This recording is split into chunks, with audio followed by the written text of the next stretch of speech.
Hi കൂട്ടുകാരെ, എല്ലാവർക്കും പുതിയൊരു വീഡിയോയിലേക്ക് സ്വാഗതം.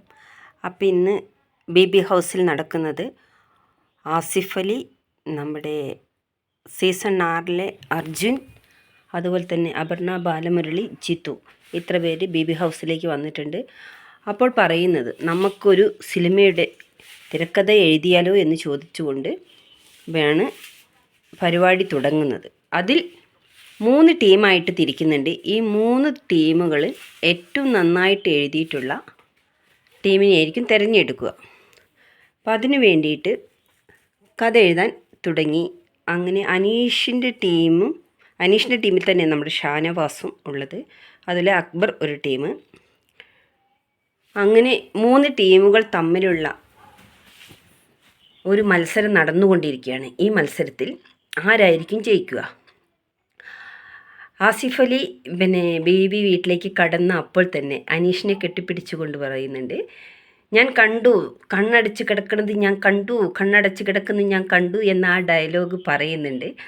അപ്പോൾ അനീഷ് ഇങ്ങനെ ഒരു കള്ളച്ചിരിയോടുകൂടി നിൽക്കുന്നുണ്ട്. അതിനുശേഷം ഇവർ വീട്ടിൽ വന്ന് വീടുകളൊക്കെ കാണിച്ചു കൊടുക്കാൻ ബിഗ് ബോസ് ആവശ്യപ്പെടുന്നുണ്ട്. അതിനനുസരിച്ച് വീടുകളൊക്കെ കാണിച്ചു കൊടുക്കുക. ഒരു ഷൂട്ടിങ്ങിൻ്റെ ഭാഗമായിട്ടാണ് ഇവരവിടെ വന്നിട്ടുള്ളത്.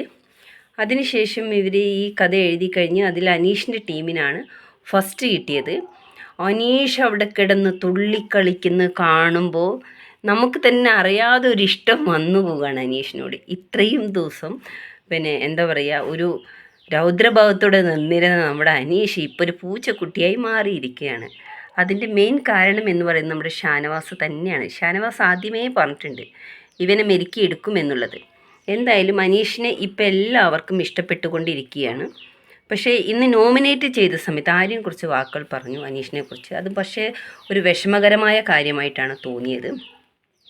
അനീഷിനെ ഇതുവരെ ലൈവിൽ കണ്ടെടുത്തോളം അനീഷ് എന്ന് പറയുന്ന ഒരു വ്യക്തി സത്യസന്ധമായിട്ടാണ് കാര്യങ്ങൾ ഉൾക്കൊണ്ടിട്ടുള്ളത് എന്നാണ് എനിക്ക് മനസ്സിലായിട്ടുള്ളത്. നിങ്ങൾക്ക് എങ്ങനെയാണ് എന്ന് എനിക്കറിയില്ല. നമുക്ക് ഈ ഒരു 16 പേരിൽ ഓരോരുത്തർക്കും ഓരോരോ വ്യക്തികളോടായിരിക്കും കൂടുതൽ ഇഷ്ടമുണ്ടായിരിക്കുക.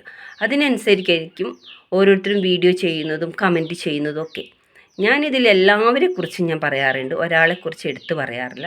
അതുപോലെ തന്നെ നമ്മുടെ അനുമോൾ നല്ലൊരു പേഴ്സണാലിറ്റി ഉള്ളൊരു കുട്ടിയാണ്. കരയും, അത്രയേ ഉള്ളൂ. അനുമോളെക്കുറിച്ചുള്ള ചെറിയൊരു പ്രശ്നം. ഇപ്പോൾ നന്നായിട്ട് ഗെയിം കളിക്കുന്നുണ്ട്. അതുപോലെ നമ്മുടെ ഷാനവാസ് പക്ഷേ ഈ ആഴ്ച എല്ലാവരും നന്നായിട്ട് ശ്രദ്ധിച്ചിരുന്നൊരു കാര്യം എന്താണെന്നറിയോ? അവിടെ നെവിൻ്റെ ഷാനവാസിൻ്റെ പ്രശ്നം എങ്ങനെ ലാലേട്ടൻ അവതരിപ്പിക്കുമെന്നത് കണ്ണുരുട്ടി നോക്കിയിരിക്കുന്നു. പക്ഷെ അതൊന്നും നടന്നില്ല. കാരണം അത് വേറൊരു വിധത്തിലാക്കി ലാലേട്ടൻ അത് ഇല്ലായ്മ ചെയ്തുകൊണ്ട് വേറെ രൂപത്തിലേക്ക് തിരിച്ചുവിട്ടു. അതുകൊണ്ട് വലിയ പ്രശ്നങ്ങളൊന്നുമില്ല.